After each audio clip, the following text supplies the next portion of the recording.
Good morning, Good morning. and welcome to another episode of Building Brilliant Book Club. I am your host, Brian Wilson. Javada Hill. And Demetrius Lee. And we are here discussing the book Sold by David Greene. I gotta ask you guys. Okay, so I listened to this book probably 5 times. Okay. Since we started reading it. And I listened so much to it because first I blew through it. I literally blew through it because I was just like, this is elementary. You know, and I kept dissing it like, I'm above this, it's elementary. But then I was like, okay, let me just stop and listen and pay attention to what he's talking about and try to really absorb this. So I want to know from you guys, being from varying history and experience in real estate, what was your take on this book? Want to begin? Oh, ask the book here. Right. So initially, I had the same inclination, like, oh, this is his sales pitch. He's from Bigger Pockets. He just was like, oh, I own 15 rental properties. Let me just get my real estate license because this must be easy to do. Because I think people have that perception, like, oh, this is easy, you know. And I already do real estate in whatever capacity, whether it's like rental properties or whatever. I thought that, like you, it was like, oh, this is elementary. I know all of this stuff. But if you're coming from a place of knowing, then that creates a closed-mindedness because you're not open to what's possible to hearing something from, you know, a different point of view. So, like you, I released that context. Like, it matters what context that we're living inside of because it has you take different actions. And the actions that you took was to listen to it multiple times. Yes. The action that I took was, I think, being cognitive of where my numbers are and stuff, like, and being more so in that conversation, whether it's weekly, daily, quarterly, like it brings me back to that conversation compared to some of the other books that we've read. I like it when it brings me back to the numbers. You know, it's like, what's going on? You want to kill yourself? Look at the numbers. You know, you know. I think of not the stock market, and then they jumped off the towers or whatever when the stock market crashed. And it was very like the spirit of death. Check the numbers. Yeah, just go back to the beginning. To go back to the beginning. So inside of Soul and inside of the, you know, stop me if I'm like rambling, inside of these books that we have read over the weekend, we all read multiple books at once, right? It's not just this. We always are like continuously cross-referencing books. Where I got to a couple of days ago was like, I Googled something around like self-help, like you're reading these self-help and these self-actualization books as if you're not already what's like perfect, whole, and complete. And inside of soul, and inside of something like psycho-cybernetics and self-actualization, it could have the viewpoint like we're trying to get somewhere. Now we're already there. Yeah, I think it's more not a destination, but a discovery of what was already there, an uncovering of what was already within us, a development of things we needed to focus on because they were everything we get is internal. Most of the things that I've read is how to be a better B. You know, how to be a better Brian. Focusing on my habits, disciplining myself. And this book uncovered some disciplines for myself that I kind of blew by. I looked at them as these are things that elementary agents are supposed to be doing. Like certain things he said do, I was just like, I'm not doing it. Like the flagpole. Remember he said he had for his open house, he has a 20-foot flagpole. Yeah. and then he knocks on 20 doors. 5 to the right, 5 to the Right. Then he goes out and helps his buyers move. He comes with a moving truck and orders some pizza. orders pizza and brings a gift. brings gifts. I'm going. Pre-COVID? I'm like, oh, dude. You Yeah, know? dude, I used to think get that was gifts. I probably don't know. pre-COVID. Check your expenses. I don't think that's in the budget. Right. You know, and that's nice, and it had me like think. It had me think. Like clients and like the office that gives you aspects to find movers. Like, am I really expecting me to be lifting? You know, you're looking at check the weather, because if it's hot, I'm not coming out. I mean, honestly, all the things that he mentioned, again, when you at a certain level in your business, you're not even considering these things. But if you've never done them, you will never know what that experience contributed to establishing your business, you know. But if you've been there, done that, you can actually say, well, hey, yeah, this worked out, or hey, this ain't worked so well. But listening to him introduce those factors into the business, right? And how to build rapport with your clients. And these are some of the reasons why they remember you forever. And we always want to become a forever agent. Right. And so I looked at it from that perspective of becoming a forever agent. Becoming a forever agent. Yeah, because, and not only that, but like if you go to them, like, all right, helping them move, I mean, one thing for sure and two things for certain, imagine that being you. Okay. You know? So I won't lie. I actually came to one of my clients' houses with a U-Haul truck. I've done that. How did that go? The look of relief on my client's face when I pulled up with the U-Haul truck was everything. They weren't. They kept calling me, telling me all the problems that they were having. The movers didn't show up. The people that were living in the house didn't get out of the house. They were there with half their stuff. I mean, it was a literal nightmare. It's attention of listening. You listened to what was not being said, and that was a deep plea. Yes. Yeah, she might have not asked you, but in the background, she was, baby, I'm begging, baby, I'm begging, begging. She was crying I for put help. on my super suit and just sprung into action. I called the U-Haul. I said, I'm on my way. They had a truck waiting for me. I switched and got into my truck and drove to them, and then I pulled up. And they were like, that's the agent in the truck. You felt like Superman. I'm Superman. They were like, yo, B, you really? So I've done the go beyond. One of my first houses I told you about, I painted the porch roof in the freezing cold. I was standing out there scraping and painting porch roof. I've done the go beyond.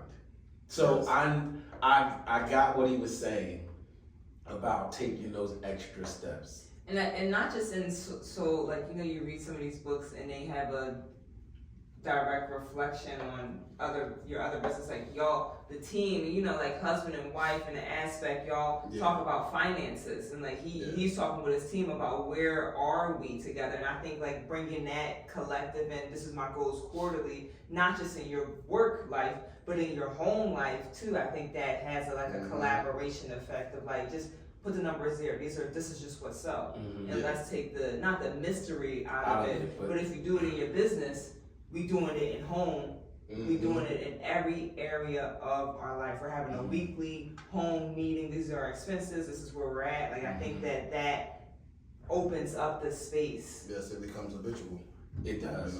I do that now, even when we do our team meetings. I go over the numbers every week with them now. So now they know exactly where we are, where we're going, how many weeks are left in the year, and then what the plan is of how we get there, to help them get focused on who they're supposed to be talking to, what they're supposed to be talking to them about. I feel like I'm feeding them.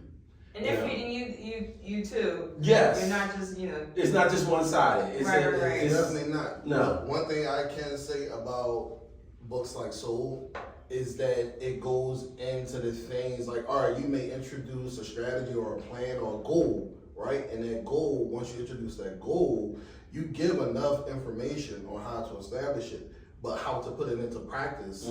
Books like Soul help you do that, especially for a new agent or even someone who has been in the business for a while but has forgotten the A, B, and C's of this business, or they just develop some biases on the way. You know, it reminds them. And even to the point where, okay, even if you're not going to practice this, it's something you can introduce to someone who's struggling in the business. Now, you know, I had a really interesting conversation with myself about how a new agent would perceive this book. Yes. Like a new agent coming into the game, freshly licensed in June, and then you say to him or her, listen to this Audible book. What? I would feel overwhelmed. I know.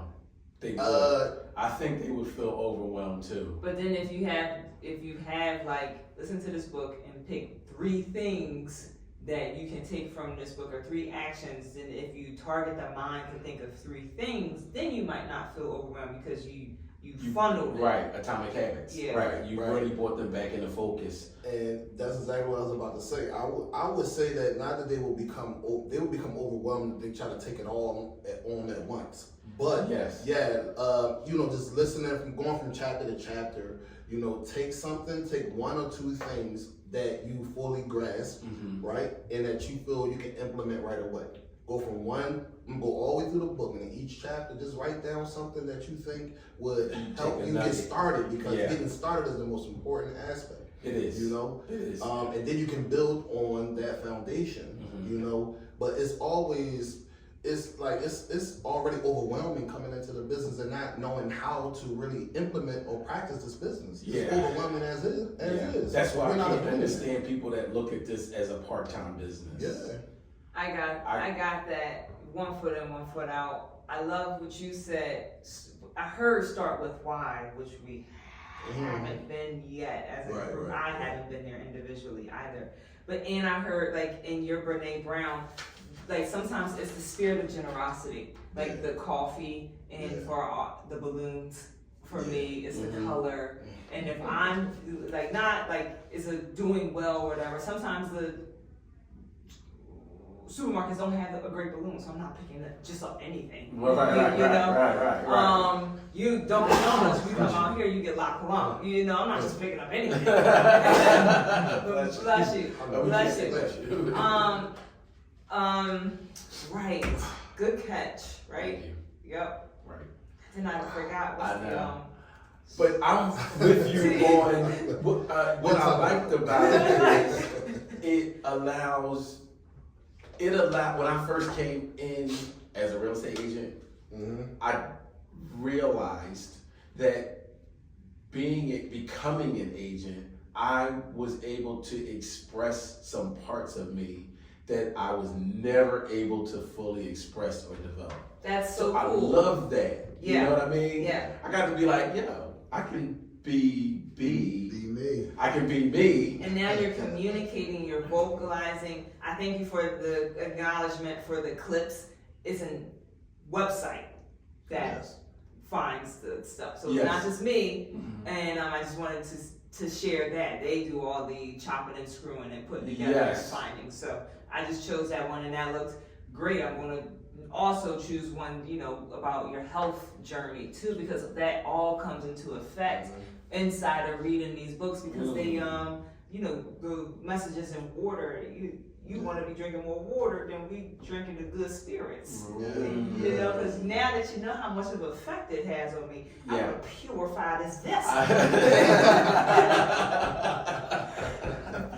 Absolutely. You must. That's so key. It's so important. That's something I don't think I heard him touch on in his book, was about self-care.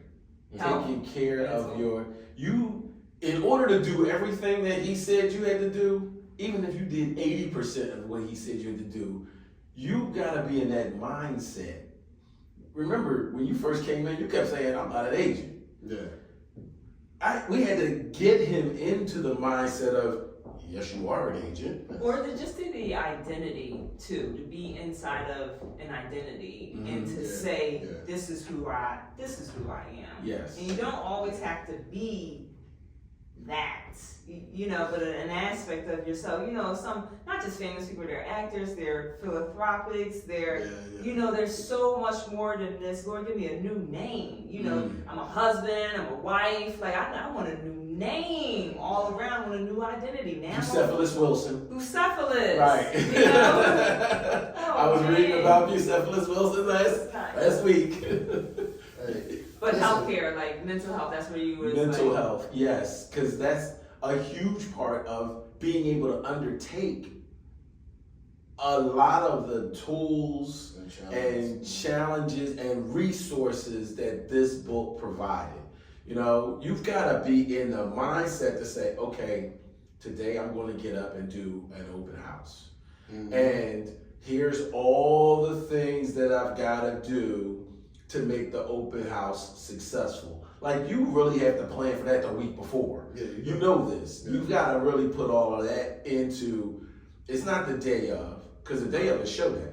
Yeah. Showtime. It's showtime. You've got to start planning that a week or maybe even 2 weeks beforehand to build up the noise to get the crowd to come in. Yeah. You know what I mean? Yeah, definitely. And I think again, like everything that's mentioned, because I think this particular book, it doesn't just focus on new agents, it also focuses on advanced agents, because again, it takes them back to some of the A, B, and C's of the game, but also it may mention something that you never even done, you never even contemplated on doing, or you contemplated on doing and was like, listen, I ain't doing that, I'm moving. Right. I'm going this way. I ain't going that way. Pivot, right? Yeah, I'm gonna pivot and go in another direction. But even with self-care, I think because of doing these things just one at a time will allow you to do self-care as well, because you're not gonna just jump into trying to do everything all at the same time. Right.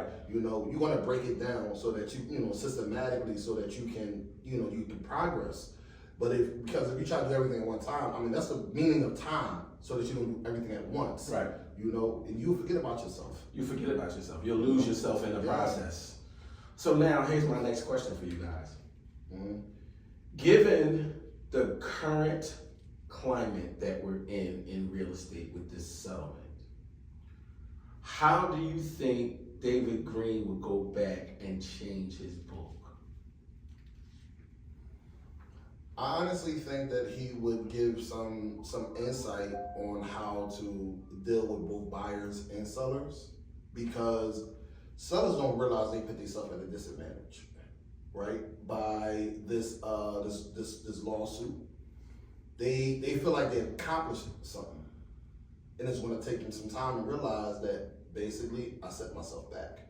Because again, like I said, the mental or the strategy that I employ when I talk to sellers, hey, you're looking at spending this commission as a deduction. Turn it around, look at it from an investment standpoint. Would you invest $10,000, $15,000 in order for you to make $220,000, $220,000 in a heartbeat? Every last one of them say yes. Yes. Or even if the amount is smaller, would you invest $5,000 or $6,000 or $7,000 in order to walk away with $80,000? Absolutely, in a heartbeat, especially in a matter of 30 days. Right. And we're not talking about 30 years. We're talking about 30 days. Yeah, we're talking about a quick turnaround time. So when I talk to them like that, they're like, yeah, well, looking at it from that standpoint, yes, absolutely. So what's the problem with, I like how you changed the conversation to investment. Yes. Like, they've changed words on some of our contracts, so it's not called commission anymore, it's called compensation. Exactly. Right? Right. Is that the new?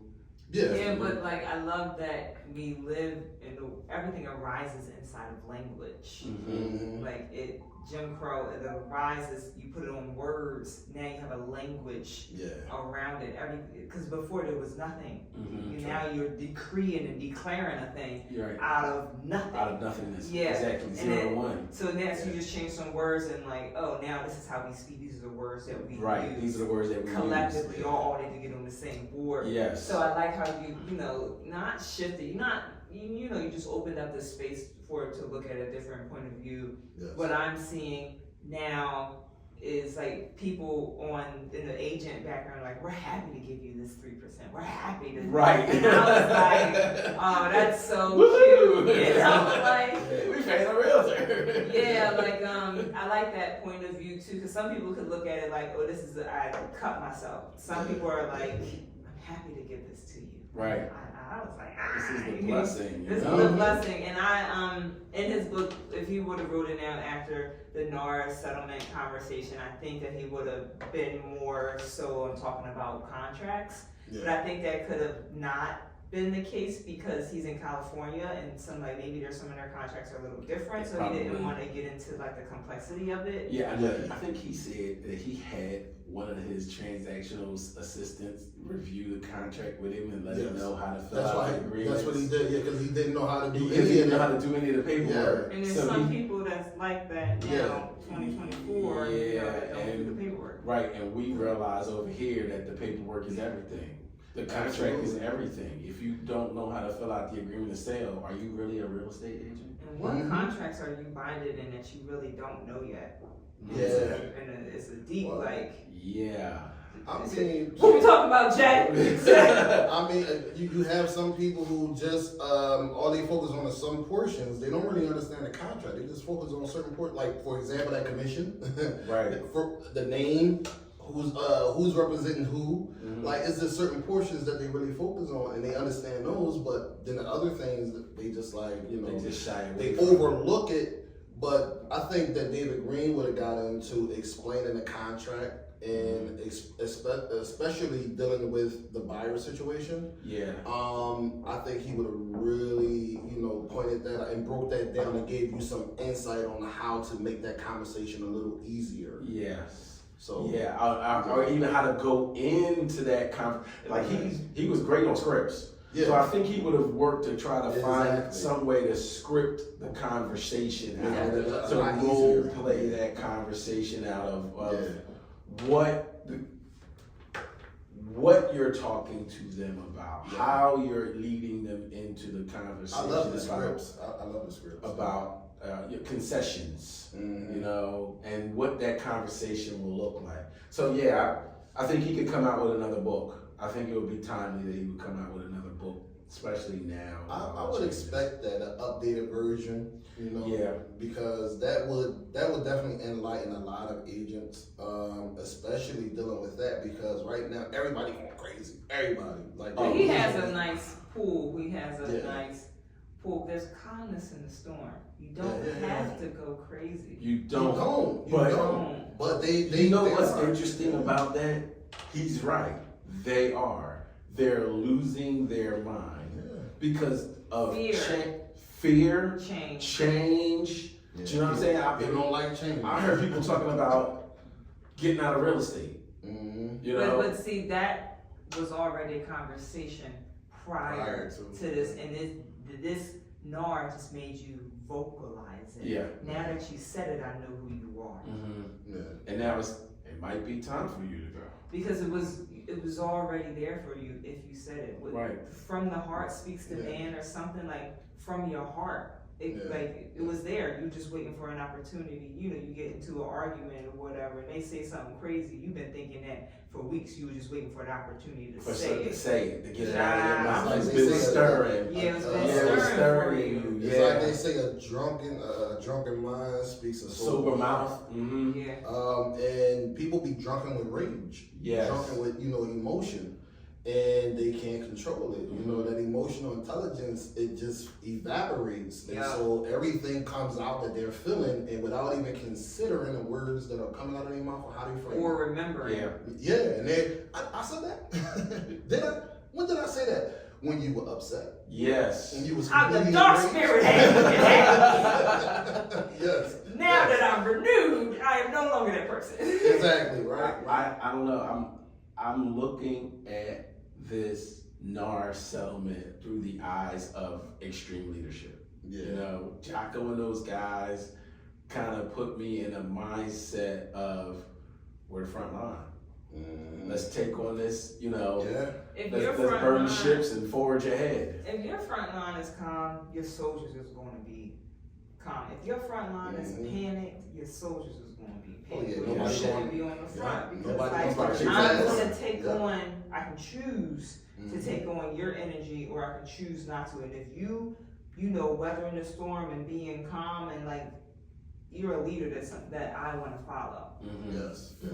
Somebody that's steadfast. Yeah. You know, I keep thinking of Anchor. that picture of George Washington crossing the Delaware, and Okay. he's standing on the front like this, and all the men are behind him like, yes, let's go. Yeah. I think of that, and I'm like, I am George Washington, David. That's how we have to be for not just our agents, but for our clients, because they don't know what's going on. And for yourself, and what I heard is that you're taking on the spirit of a thing.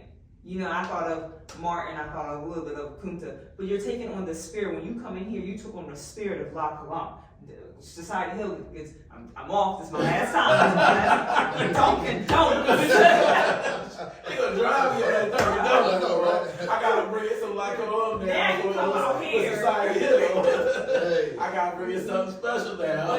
But you took on the spirit of a thing. You took on the spirit of it. Always be closing. You're doing your ABCs. I'm doing the small things. You took on that spirit of a thing, not by will, not by might, but by my spirit. To move this thing and keep it going. You know what I mean? That's I don't know. It's a culmination. The genuity.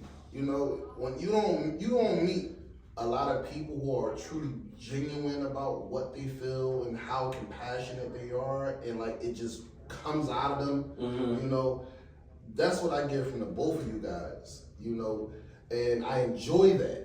You know, sometimes I tell you, you need to bottle it up with something. But I think the same thing about you. Like, you need to bottle up some of that and something. You know what I mean? Because so many people can benefit from that. You know, they take a little sip and they going excellent. It's an explosion. It's the coffee. Oh my God. I'm blaming it on the coffee. Let me tell you something. The coffee enjoying you. Hello. You know what I mean? So, You do not understand the power I represent. yeah. So, at the end, coming to the end of this book, before we move on to the next book, I'm curious, what changes has the book either caused you to make as a result of reading it, or re-energized something within you that lay dormant for some time, or giving you some new insight and perspective into your own business? The dormant, I love dormant, like, shine a light on them. Let there be light. And wherever I'm, dormant, you know that party song, like, shine. It's like the birthday song. The birthday song, yeah. That remind me of that I had a neighbor who used to always sing that song, "This little light of mine, I'm going I'm gonna let it shine. Yes. So the actions that I took out inside of this, you said it earlier, Javada will leave, which is true but not true. You know, I'm not taking Which it. one? We need to get there before Javada, because if she don't see my car, she won't. No, that was Not I was true. laser focused So on that. I think I shared this, like, the client appreciates, like, going to my clients, like, baby shower, so in the house or whatever, and they have a baby, like, I got this stuff to do it. And I've been invited to, like, my financial advisor's house in, like, Newtown Square, which I've always been in 3 or 4 or 5 years. I've been like, no, because you know, the context of, like, I'm the only one there. I want to have to bring forth this energy. You know, I'm going to have to recreate and listen and bring all the tools, and I just feel like I'm not acting, but Grand Bazaar. I'm bringing it. You know, You gotta I'm be putting a on Grand that Bazaar. mask. You Yes. know, I'm socializing in the room, and like, I don't want to do, like, a part of that. You sent me something like authenticity. Who am I being if I'm, like, not bringing the light? Like, I need to be there in the space because my presence is a present. It is. You know, Your presence is a gift. Yes, it is, and I'm either not letting it for whatever reason.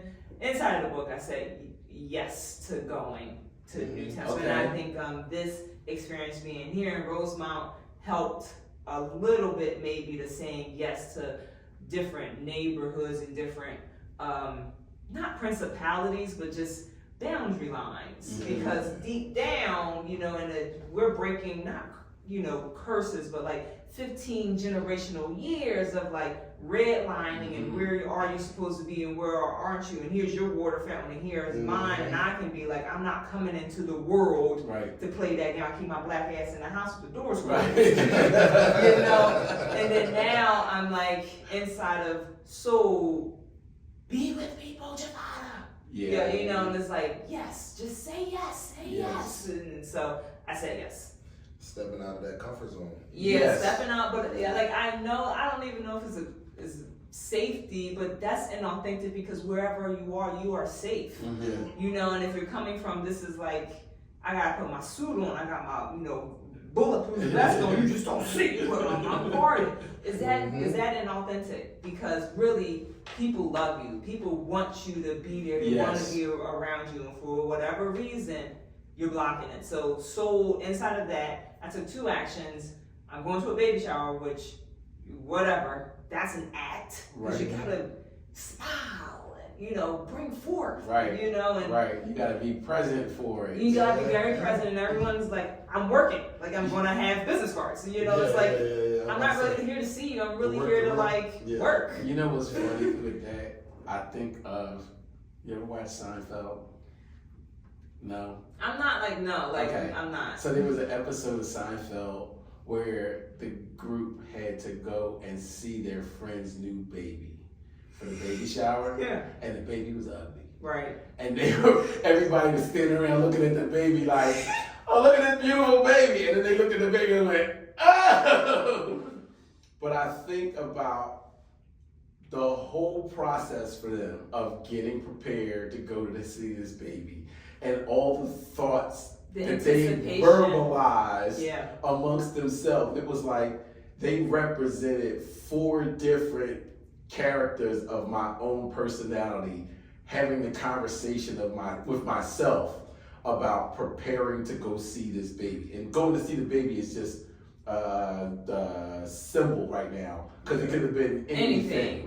You know what I mean? But it's the same conversations that I have with myself in preparing to go. I hear the negative, I hear the positive, I hear the procrastinator, I hear the, oh, what happened, the side of me that's like, well, what if I get there and, I'm the only person there, it's just me, So I have all those conversations. Yes, man. Yes, and then I'm like, well, you gotta put on your super suit, and ward off all the evil spirits. You gotta set the saboteurs in the passenger seat. Put the seatbelt on. Get your seatbelt on, because we're going for a ride, fellows. And then forward your head. Sold forced me to focus on my client interactions. How I interact with them, what I interact with them about. Not just client, but client and consumer interactions. How do I bring consumers into my business world? How do I make them my clients? What type of conversations I have with them? What type of information I'm sharing with them? And how I do that. I went back to focusing on the Pareto rule, because I know you love that. Yes. And I took from Sold the 20% of the things that I know I'm actually going to do. Because, I'm sorry, ain't nobody doing everything you said, David. you got a lot of stuff.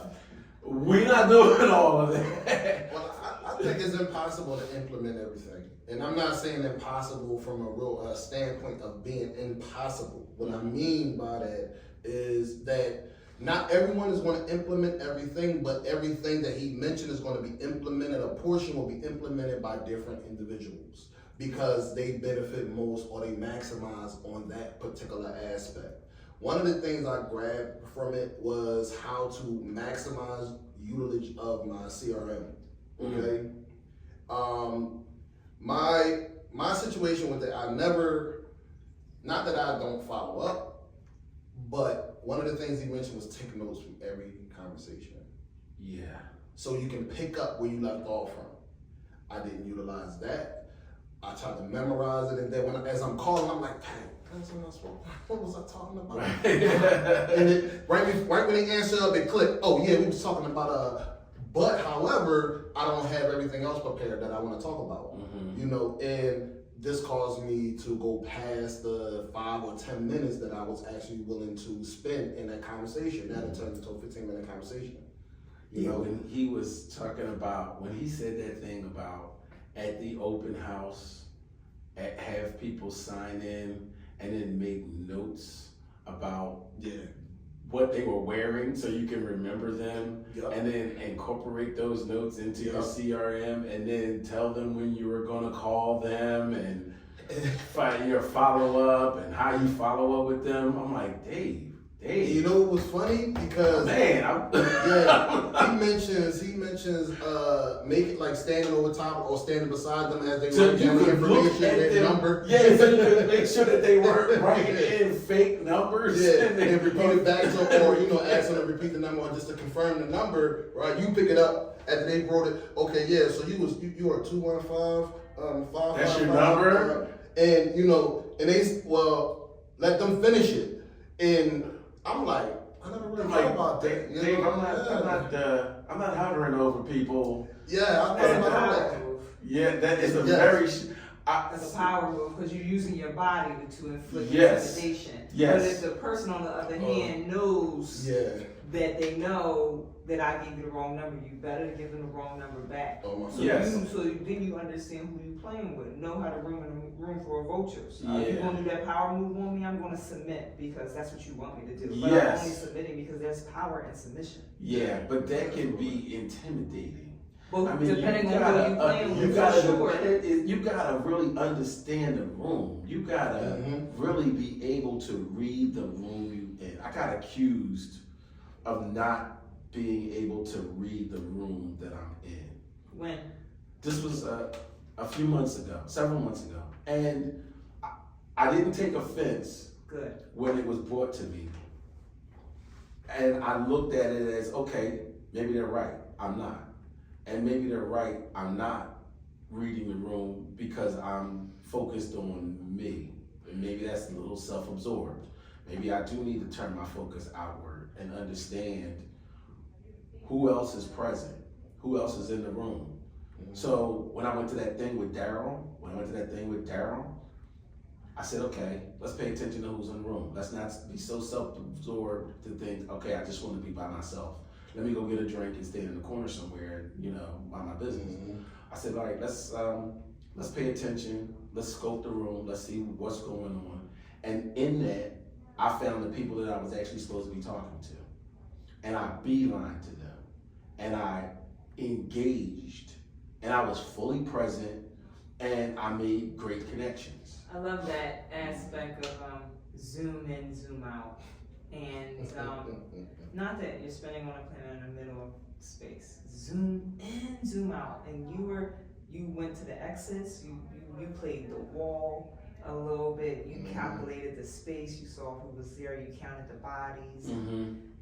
That, I love that. Got myself set. You got yourself set. And I think that I can resonate with that aspect of, watching.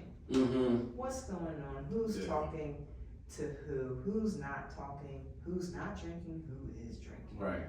Right. And let the people gravitate to you. And that was a beautiful space to be in. So I didn't get mad when they told me that you want to be the limelight, you want to ask all the questions at the sales meeting, you want to make sure that my voice is heard. Right. Not to be mad about that. Oh my God. He gonna come with a question to me. Come with a question. Make sure you raise your hand. Oh my God. I gotta listen. That happened with, you know what? That happened when we went to that marketing event at the art house. Yeah. It was just us. I swear it was just us. Yeah. That's a question. It was just us in the room together. And it's 8:45, so you know where we are at this point in the book club. Compare and contrast. Yes, we're at the point of comparison and contrast. So, this is the point of the book club where we compare and contrast the current book that we're reading with a book that we've already read in the past. So, this time I want to start with Demetrius.